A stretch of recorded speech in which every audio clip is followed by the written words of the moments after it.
बच्चों, इस वीडियो में हम लोग गुणनखंड विधि से वर्ग समीकरण को हल करना सीखेंगे।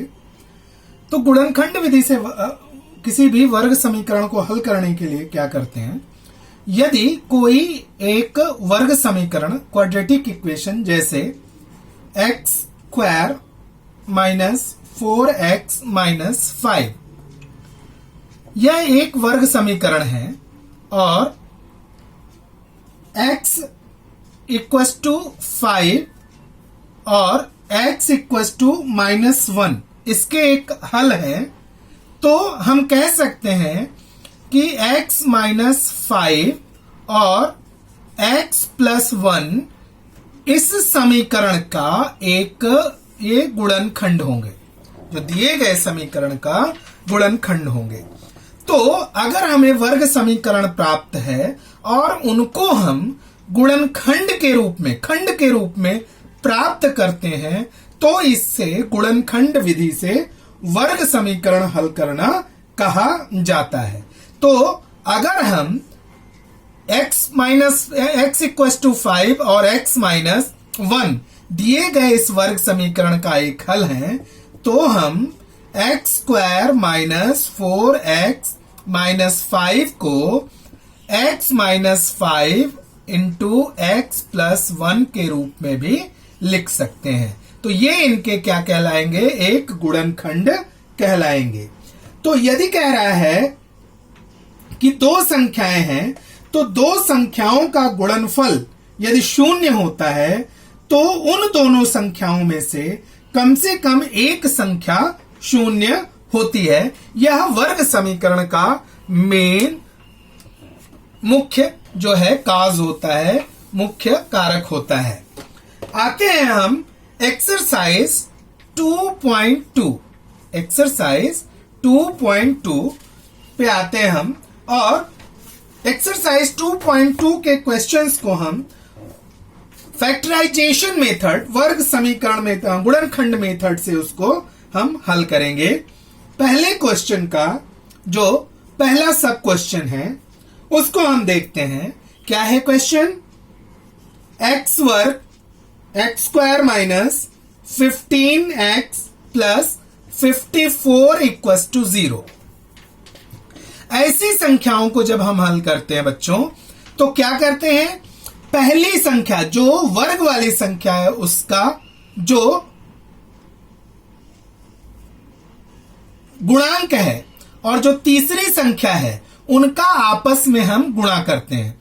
तो देखिए, x वर्ग का गुणांक कितना है 1, और तीसरी संख्या जो c है, c का गुणांक कितना है, वो है 54।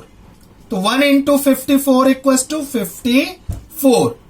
अब हम इस 54 को इस प्रकार तोड़ते हैं, ब्रेक करते हैं कि गुणा करने पर, मल्टीप्लिकेशन करने पर उनका जो मल्टीप्लिकेशन है वो 54 हो जाए, और जोड़ने या घटाने पर उनका जो अंतर हो या जो योग हो वो -15 हो जाए।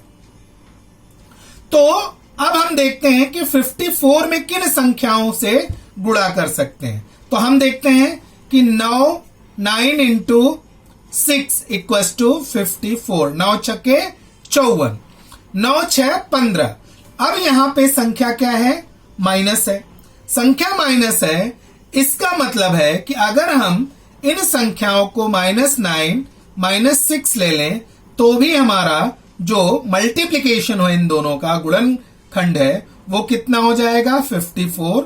और -9 प्लस -6 को अगर हम ऐड कर दें तो इनका क्या हो जाएगा, योगफल हो जाएगा -15। अतः 54 के लिए हमें दो संख्याएं लेनी पड़ेंगी, -9 और -6। देयरफॉर हम इनकी जगह क्या लिख सकते हैं, एक्स स्क्वायर, और ये 15x को ब्रेक करते हैं किसमें, -9 और -6 में।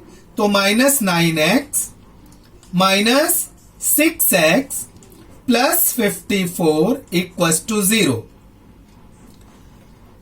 देयरफॉर अब यहां देखिए, इन दोनों में और इन दोनों में कॉमन क्या है, तो इन दोनों में हम कॉमन देखते हैं कि x ही सिर्फ कॉमन है। x कॉमन लिया तो क्या हमें मिला, x माइनस 9। इन दोनों में क्या कॉमन है, तो यहां -6 हम कॉमन ले लेते हैं, तो माइनस अगर हम बाहर कॉमन आ गया है तो ये संख्या बचेगी x। माइनस है तो अंदर के चिन्ह बदलते हैं, यहां धन था तो यहां पे माइनस हो जाएगा। 6 9 54 इक्वल टू 0। अब इन दोनों में हम देखते हैं क्या कॉमन है, तो इन दोनों में कॉमन है -9। तो हम क्या लेंगे, x माइनस 9 हम यहां पे ले लेंगे कॉमन, बचेगा कितना, x minus 6 equal to 0।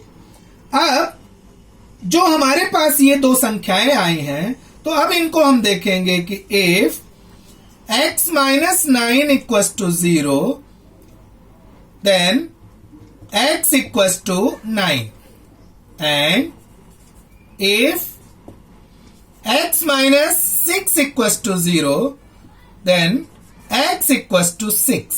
So 9 and 6 is the root of given equation. 9 और 6 जो इक्वेशन दे रखे गए हैं उनके एक हल हैं। Therefore 9 और 6 दिए गए समीकरण का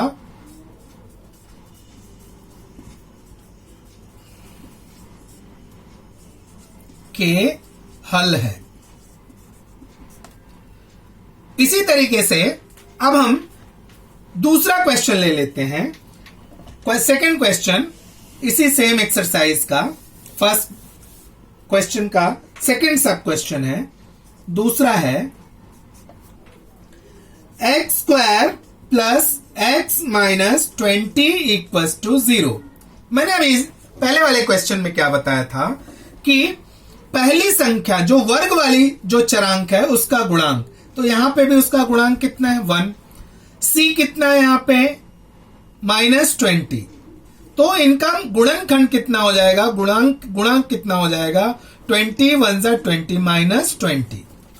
अब हम -20 को इस हिसाब से ब्रेक करेंगे कि गुणा करने पे तो -20 आ जाए, लेकिन एडिशन या सब्ट्रैक्शन जोड़ने या घटाने पर वो x आ जाए, 1 आ जाए। तो हम उसको क्या लेंगे, अगर हम देखते हैं कि 5 इंटू 4 करते हैं तो 5 4 20।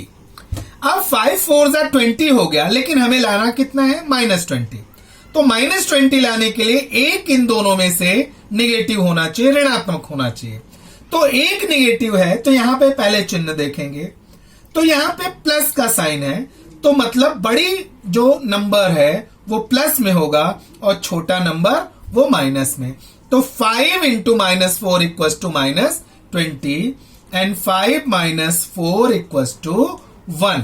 तो मतलब कि इनके लिए हम दो खंड करेंगे, x plus 5x minus 4x। तो यहां पे therefore x square plus 5x minus 4x minus 20 equal to 0।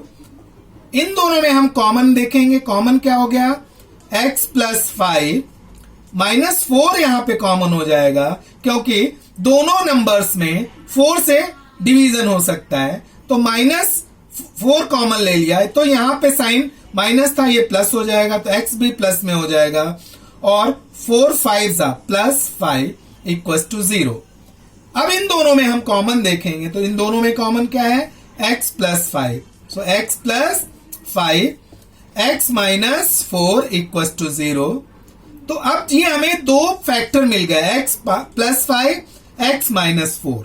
तो यहां पे हम फैक्टराइजेशन मेथड से हमें दो फैक्टर मिले, तो अब यहां पे हम x की वैल्यू फाइंड करेंगे। तो if x plus 5 equal to 0 then x equals to -5, or if x minus 4 equals to 0, then x equals to 4. Therefore -5 or 4 दिए गए समीकरण के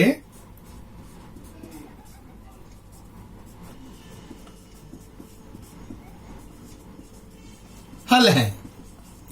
तो x equals to -5 and x equals to 4 is the root of given equation. इसी में तीसरा question अगर हम देख लें तो तीसरा क्वेश्चन क्या कहता है, हम कंटिन्यू इसी में कर दे रहे हैं।